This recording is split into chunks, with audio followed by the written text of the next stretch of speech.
Hello friend, welcome to friends at the rate preparation. इस channel पर मैं लेके आता हूं आपके लिए एजुकेशनल वीडियो।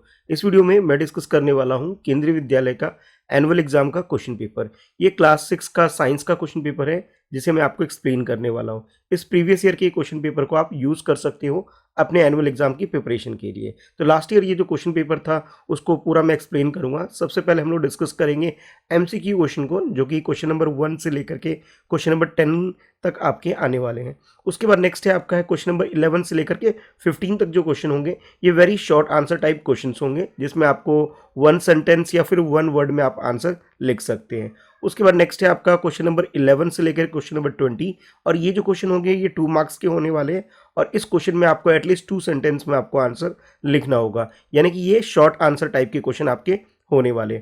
उसके बाद नेक्स्ट है आपके क्वेश्चन नंबर 21 से लेकर के 25 तक। ये जो क्वेश्चन है 3 मार्क्स ईच होने वाला है, और इस क्वेश्चन में आपको थोड़ा सा डिटेल में आपको अपना आंसर लिखना होगा, क्योंकि ये जो क्वेश्चन है इसकी डिमांड है लॉन्ग आंसर टाइप के आंसर्स आपकी तरफ से, मल्टीपल चॉइस क्वेश्चंस का। और ये है आपके लिए क्वेश्चन नंबर 1।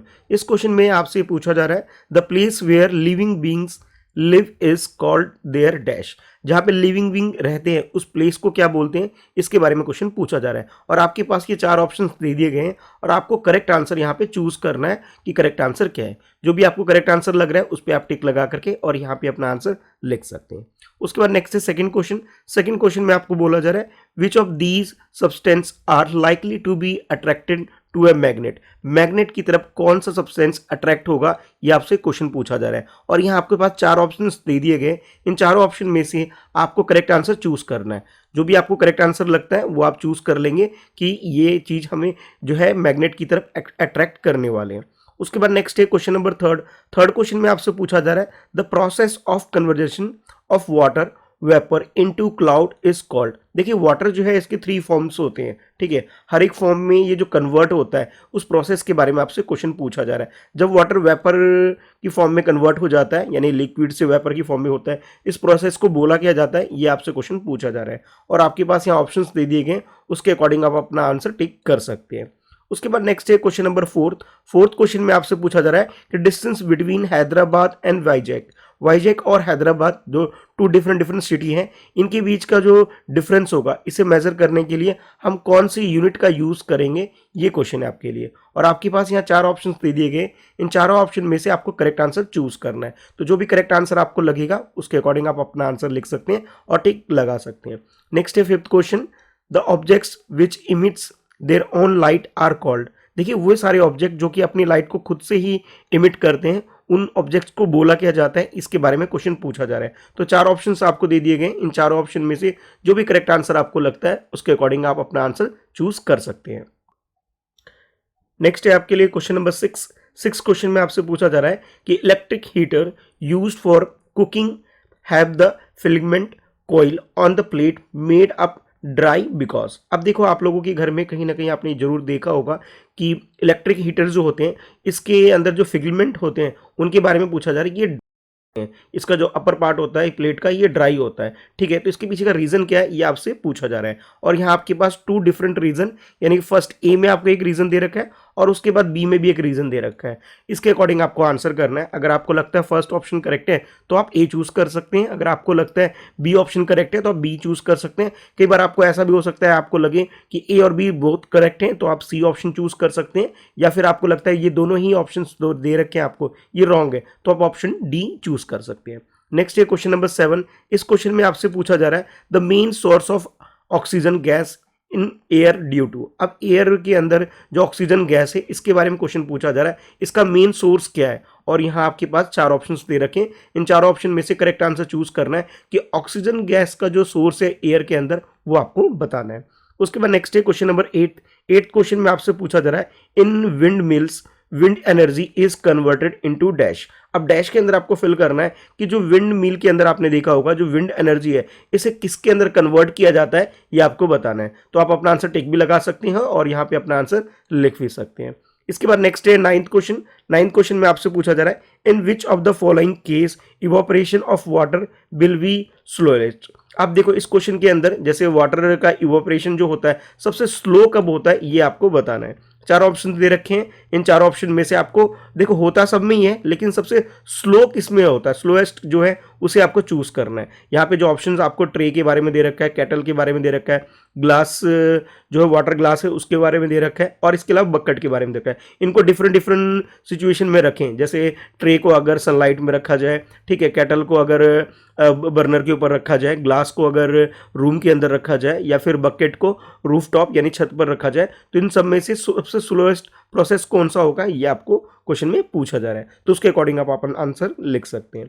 नेक्स्ट है आपके लिए क्वेश्चन नंबर 10th क्वेश्चन में आपसे पूछा जा रहा है the bulb which contain a filament which help it to glow is made of. अब देखो जो बल्ब वगैरह आपने उन्हें घर में देखा होगा, कुछ इस शेप में होता है और इसके अंदर कुछ ना कुछ फिगमेंट होता है। इसके बारे में क्वेश्चन पूछा जा रहा है, ये जो मटेरियल है किस चीज का बना होता है। तो यहाँ आपके पास चार ऑप्शंस दे दिए गए, कॉपर वायर का होता है, सिल्वर वायर का होता है, या जिस चीज का भी होता है उसके अकॉर्डिंग आप अपना आंसर चूज कर लेंगे चार ऑप्शन के अकॉर्डिंग और अपना आंसर बता देंगे। ठीक है, इसके बाद जैसे आपका ये पोर्शन कंप्लीट होता है तो नेक्स्ट है आपका ये फिल इन द ब्लैंक्स वाला पोर्शन। देखिए एमसीक्यू जो थे 10 एमसीक्यू थे, हर एक के 1 मार्क्स थे। अब यहाँ पे फिल इन द ब्लैंक्स आपके पास 5 हैं और हर एक के 1 मार्क्स है, यानी कि 5 मार्क्स का ये कंप्लीट पोर्शन आपका होने वाला है। तो क्वेश्चन नंबर 11 है आपके सामने। इस क्वेश्चन में आपसे पूछा जा रहा है change in our surrounding that make us respond to them are called. हमारे सराउंडिंग के अंदर जो चेंजेस आते हैं जिसकी वजह से हमें कुछ ना कुछ रिस्पॉन्स करना होता है, तो इसे क्या बोला जाता है, इसके बारे में क्वेश्चन पूछा जा रहा है। तो जिस चीज़ की डेफिनेशन आपको दे रखी है, जिसके बारे में बोला जा रहा है, उसे यहाँ पे आपको मेंशन कर देना है। 12th क्वेश्चन में आपसे बोला जा रहा है कि converting plant and animal waste including that from kitchen into manure is called. देखिए जो प्लांट का और एनिमल का जो वेस्ट होता है इसे, या फिर जो किचन वगैरह जो मैन्योर होता है, इसे जब हम कन्वर्ट करते हैं तो इस प्रोसेस को क्या बोलते हैं, इस प्रोसेस के बारे में क्वेश्चन पूछा जा रहा है। तो आप इस प्रोसेस का नाम यहाँ पे लिख देंगे।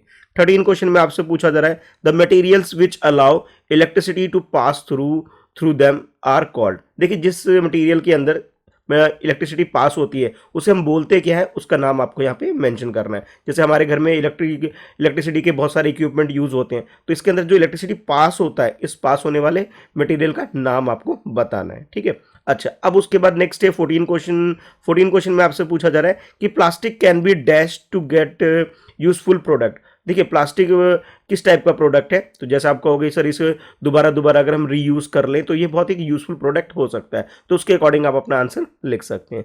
15 क्वेश्चन में आपके पास यहाँ 2 ऑप्शंस दे रखे हैं। जैसे आप देख सकते हो ऑप्शन आपके पास है बायोडिग्रेडेबल और नॉन बायोडिग्रेडेबल, तो इसके अकॉर्डिंग ही आपको यूज करना है जो पेपर है वो किस टाइप का मटेरियल है, बायोडिग्रेडेबल है या बाय नॉन डिग्रेडेबल है, इसके अकॉर्डिंग आप अपना आंसर लिख देंगे। ठीक है, अच्छा अब इसके बाद जैसे ये पोर्शन कंप्लीट करेंगे तो आपके पास है आंसर लिखने वाले क्वेश्चन। अब आगे ये जो क्वेश्चन है हर एक क्वेश्चन के आंसर के लिए आपको 2 मार्क्स मिलने वाले हैं, यानी कि 20 to 30 वर्ड्स में आपको एटलीस्ट अपना आंसर लिखना होगा, यानी 2 to 3 सेंटेंस में आप अपना आंसर लिख सकते हैं। जैसे क्वेश्चन नंबर 16 देखिए, 16 क्वेश्चन में आपसे पूछा जा रहा है कि what are artificial magnet. Artificial magnet क्या होता है, इसकी मीनिंग आपको यहाँ बतानी है। साथ के साथ आपको बोला जा रहा है right any 2 property of magnet. Magnet की 2 प्रॉपर्टीज भी आपको मेंशन करना है। अब बेटर ये है कि इन सब आंसर के साथ अगर आप एग्जांपल भी कोट कर देंगे तो आपको 2 में से 2 मार्क्स पूरे मिल जाएंगे। पहले आप मीनिंग लिख दीजिए, मीनिंग के बाद इसके प्रॉपर्टीज लिख दीजिए, एटलीस्ट 2 प्रॉपर्टी लिख दीजिए और इसके अलावा एग्जाम्पल भी लिख देंगे, तो भाई आपके पूरे मार्क्स आसानी से आपको मिल जाएंगे। उसका नेक्स्ट क्वेश्चन में आपको बोला जा रहा है कि Raju is 1.79 metre in height, express height in centimetre and millimetre. देखिए यहाँ पे जो वैल्यू आपको गिवन है 1.79, ये आपके पास क्या है मीटर में, तो सबसे पहले आप मीटर को आप क्या करिए सेंटीमीटर में कन्वर्ट करिए। तो उसके लिए क्या करना होता है, हमें 100 से मल्टीप्लाई करना होता है। तो 7.19 को 100 से मल्टीप्लाई करोगे तो आप लोग जानते हो कि ये आपके पास क्या आ जाएगा 179 सेंटीमीटर आ जाएगा। फर्दर आपको अगर मिलीमीटर में कन्वर्ट करना है तो जो आंसर आपके पास 179 आया है, ठीक है 179, ये किस चीज में, सेंटीमीटर में, तो इसे अगर 10 से मल्टीप्लाई कर लोगे तो आपके पास रिजल्ट किस में आ जाएगा, या रिजल्ट आ जाएगा आपके पास मिलीमीटर में। तो इस तरह से क्वेश्चन को सॉल्व कर देना, आपको ये 2 मार्क्स पूरे मिल जाएंगे। यानी 2 टाइम्स आपको ये कन्वर्ट करना है, सेंटीमीटर में भी कन्वर्ट करना है, मिलीमीटर में भी कन्वर्ट करना है, तो आसानी से आप इस क्वेश्चन को कर सकते हैं। 18 क्वेश्चन में आपको बोला जा रहा है how do desert animals prevent loss of water from their body. देखिए डेजर्ट के अंदर बहुत गर्मी होती है, टेम्परेचर बहुत हाई होता है, तो वहाँ पे जो एनिमल होते हैं जैसे कैमल वगैरह है, वो अपनी बॉडी में वाटर लॉस को कैसे मैनेज करते हैं, इसके बारे में क्वेश्चन पूछा जा रहा है। तो उनका जो प्रोसेस है, किस तरह से वाटर को स्टोर करते हैं, ये आपको यहाँ पे लिखना है। तो 20 to 30 वर्ड में लिखेंगे, तब जाके आपको ये 2 मार्क्स मिलेगा। अच्छा, इसके बाद नेक्स्ट है आपके लिए ये क्वेश्चन नंबर 19 क्वेश्चन में आपसे पूछा जा रहा है कि why should you not like to use the measuring tape made of plastic material like rubber to measuring distance, give reason। अब देखिए मेजरिंग टेप वगैरह आप लोगों ने देखा होगा, ये यूजली क्या होता है, मेटल के बने होते हैं, ठीक है। अब क्वेश्चन ये पूछा जा रहा है कि रबड़ के बने हुए मटेरियल को हम यूज क्यों नहीं करते हैं एज ए मेजरिंग टेप। इसके पीछे का रीजन आपसे पूछा जा रहा है कि जो रबड़ होता है ये फ्लेक्सिबल होता है, यानी ये घट बढ़ सकता है, आगे पीछे हो सकता है, यानी कि एक जो हमें एक्यूरेसी जो चाहिए वो नहीं आ पाएगी। तो इसके बारे में आप रीजन में मेंशन कर सकते हैं और इस तरह से आपका आंसर कंप्लीट हो सकता है। तो 20 to 30 वर्ड में आप इस 19 क्वेश्चन का आंसर लिख लेंगे। अब देखिए 20th क्वेश्चन को देखिए, जिसमें आपको पूछा जा रहा है how is cactus adapt to survive in desert. देखिए जो कांटे वाला एक पौधा, जो छोटा सा प्लांट होता है कैक्टस, उसके बारे में पूछा जा रहा है कि डेजर्ट के अंदर तो वाटर वगैरह भी प्रॉपर तरीके से नहीं मिल पाता है, तो ये वहाँ पे सर्वाइव कैसे करता है, कैसे वो अडप्ट कर लेता है डेजर्ट के सिचुएशन को, इसके बारे में क्वेश्चन पूछा जा रहा है। तो इसमें वाटर रिक्वायरमेंट इसकी बहुत कम होती है, वाटर को कैसे स्टोर करता है, ये सारी चीज़ें अगर आप अपने आंसर में मेंशन करेंगे तो आपको पूरे मार्क्स मिल जाएगा। तो बेसिकली यहाँ पे 5 क्वेश्चन थे, हर एक क्वेश्चन के 2 मार्क्स थे, तो आप अगर सभी क्वेश्चन के आंसर करेक्ट करेंगे तो आपको यहाँ पे 10 मार्क्स मिल जाएगा, ठीक है। अच्छा, अब हम लोग आगे हैं लास्ट पोर्शन आपके इस क्वेश्चन पेपर के अंदर, जिसमें लॉन्ग आंसर टाइप वाले क्वेश्चन हैं। क्वेश्चन नंबर 21 को देख लेते हैं। ये सारे क्वेश्चन जो है 3 मार्क्स के होने वाले हैं, हर एक क्वेश्चन के 3 मार्क्स हैं, तो इस तरह से आप कहोगे 15 मार्क्स का ये पूरा कंप्लीट पोर्शन होने वाला है, क्योंकि यहाँ पे 5 क्वेश्चन है। तो सबसे पहले बात करते हैं क्वेश्चन नंबर 21 की। इसमें आपसे पहले पूछा जा रहा है कि इन सारी चीज़ों के बारे में कि व्हाट आर ट्रांसपेरेंट क्या होते हैं ये बताइए, ट्रांसलूसेंट क्या होते हैं ये बताइए, ओपेक क्या होते हैं, ठीक है। इन सब की मीनिंग एक एग्जांपल के साथ आप बताएंगे कि ट्रांसपेरेंट ऑब्जेक्ट क्या होते हैं, ट्रांसलूसेंट ऑब्जेक्ट क्या होते हैं और ओपेक ऑब्जेक्ट्स क्या होते हैं, इन सब के बारे में आपको बताना है। यानी कि इन सब की मीनिंग बताइए और साथ के साथ एग्जाम्पल जरूर बताइए, जैसे इस क्वेश्चन में मेंशन भी किया गया कि explain each one with an example. तो हर एक का एक एग्जाम्पल भी लिखते जाइए, तीनों की मीनिंग लिख दीजिए, एग्जाम्पल लिख दीजिए, आपको 3 मार्क्स मिल जाएंगे। अच्छा, इसके बाद नेक्स्ट है क्वेश्चन नंबर 22। इसमें आपको बोला जा रहा है डिस्टिंक्ट, यानी कि डिफ्रेंशिएट करना है आपको between magnet and non magnet, जो मैग्नेटिक मटेरियल जो होता है उनके बीच में, यानी कि जो मैग्नेटिक मटेरियल होता है और जो नॉन मैग्नेटिक मटेरियल होता है, इन सब के बीच में आपको डिफ्रेंशिएट करना है, इनके बीच का डिफरेंस आपको बताना है। और इसमें फर्दर ये भी बोला जा रहा है give 2 example of each of them, और साथ के साथ दोनों के 2-2 एग्जाम्पल भी आपको मेंशन करना है। तो बेसिकली आपको यहाँ पे ना 3 डिफरेंस लिखना, तीनों डिफरेंस लिखने के बाद आपको दोनों के 2-2 एग्जाम्पल, यानी 2 example of magnetic material and 2 example of non magnetic material, ये मेंशन करेंगे, तब जाके आपको ये 3 मार्क्स मिलेंगे। अच्छा, उसके बाद नेक्स्ट है आपके लिए क्वेश्चन नंबर 23 क्वेश्चन के अंदर आपको बोला जा रहा है how will you improve that the air support burning explain it with NEET diagram. एक डायग्राम ड्रॉ करके आपको एक्सप्लेन करना है कि किस तरह से आप सपोर्ट कर सकते हैं, जैसे क्वेश्चन में पूछा गया कि बर्निंग प्रोसेस के बारे में, तो आप यहाँ पे एक डायग्राम बताइए, डायग्राम के बाद डायग्राम जो ड्रॉ करेंगे उसके अंदर सारी चीज़ों को लेवल करेंगे और उसके बाद अपना आंसर लिख देंगे। 24 क्वेश्चन में आपसे बोला जा रहा है इफ यू, एक कंडीशन दे रखी है आपको, if you touch an electric wire carrying current you get a shock. जब भी आप किसी इलेक्ट्रिक वायर को टच कर लेंगे और उसके अंदर करंट पास हो रहा होगा, डेफिनेटली आपको शॉक लगेगा, करंट आपको लग जाएगा। अब क्वेश्चन फर्दर ये बोला जा रहा है but if on the same wire bird can sit without getting electric shock, वो एक्सप्लेन वाई। देखिए आप लोगों ने अपने घर के आसपास देखा होगा कि जो खंभे लगे होते हैं, इसमें जो वायर जा रही होती है इस तरह से, तो उसके ऊपर आप लोगों ने बहुत सारे बर्ड्स वगैरह को बैठे हुए देखा होगा।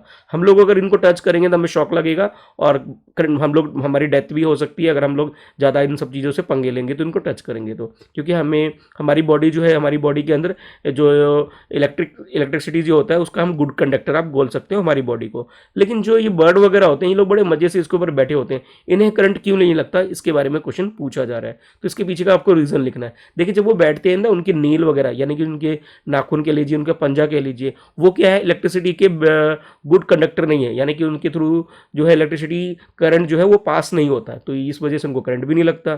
तो ये सारी चीज़ें जब आप एक्सप्लेन करके डायग्राम बना करके बताएंगे तब आपको ये पूरे मार्क्स मिल जाएगा।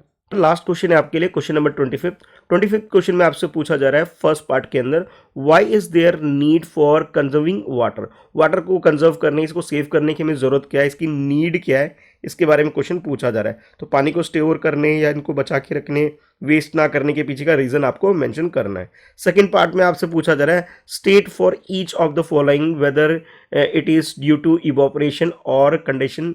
अब इसके बारे में बताना है कि ये जो प्रोसेस, जो 4 एग्जांपल आपको दे रखा है, इनके बारे में बताना है ये किसकी वजह से हो रहे हैं, इवोपरेशन की वजह से हो रहा है या कंडेंसेशन की वजह से हो रहे हैं, इसके बारे में बताना है। जैसे फर्स्ट में आपको बोला जा रहा है कि जो भी वेट क्लोथ होते हैं हमारे पास, तो उसके बारे में कुछ जैसे स्टेटमेंट आपको दे रखी है कि stream rise from wet cloth while they are iron. जब भी हम प्रेस वगैरह, कपड़े प्रेस वगैरह करते हैं, आयरन करते हैं, तो उसमें से क्या होता है कि भी स्ट्रीम यानी कि भाप वगैरह निकलता है। ऐसा किसकी वजह होता है, इसके पीछे का रीजन क्या है। तो ये 2 रीजन आपको दे रखे, इन दोनों रीजन में से आपको करेक्ट रीजन इसके चूज कर लेने और लिख देने। सेकंड में आपको बोला जा रहा है कि fog appear on cold winter morning. Cold winter morning यानी ठंड के समय मॉर्निंग में आपको ये फॉग वगैरह देखने को मिलता है, ये किसकी वजह से होता है, इसके पीछे का रीजन आपको बताना है। सी में आपको बोला जा रहा है कि black board dry of after wiping it. जब भी हम लोग ब्लैक बोर्ड को साफ करते हैं किसी गीले डस्टर से या गीले कपड़े से, तो आप लोगों ने देखा होगा थोड़ी देर में सूख जाते हैं। तो सूखने के पीछे का रीजन क्या है, ये आपको बताना है। और डी में आपको बोला जा रहा है कि water drop appear on outer surface of a glass containing cold water. जैसे आप लोग पानी पीते हैं, ठंडा पानी डालते हैं तो ग्लास के अंदर, तो बाहर आपने देखा होगा कि वाटर ड्रॉप अपीयर होते हैं, तो इसके सरफेस पे होते हैं। तो इसके सरफेस पे ऐसा क्यों होता है, इसके पीछे का रीजन आपको बताना है। तो ये 2 रीजन दे रखे हैं, दोनों में से रीजन आपको चारों ही स्टेटमेंट में चूज करके अपना आंसर लिख देना है। तो इस टाइप का लास्ट ईयर ये क्वेश्चन पेपर आया था। इन सारे क्वेश्चंस की आप प्रैक्टिस कर सकते हैं आपके अपकमिंग साइंस के एग्जाम के लिए, जो कि आपके लिए बहुत बेनिफिशियल होगा अगर आप अच्छे से प्रैक्टिस करेंगे।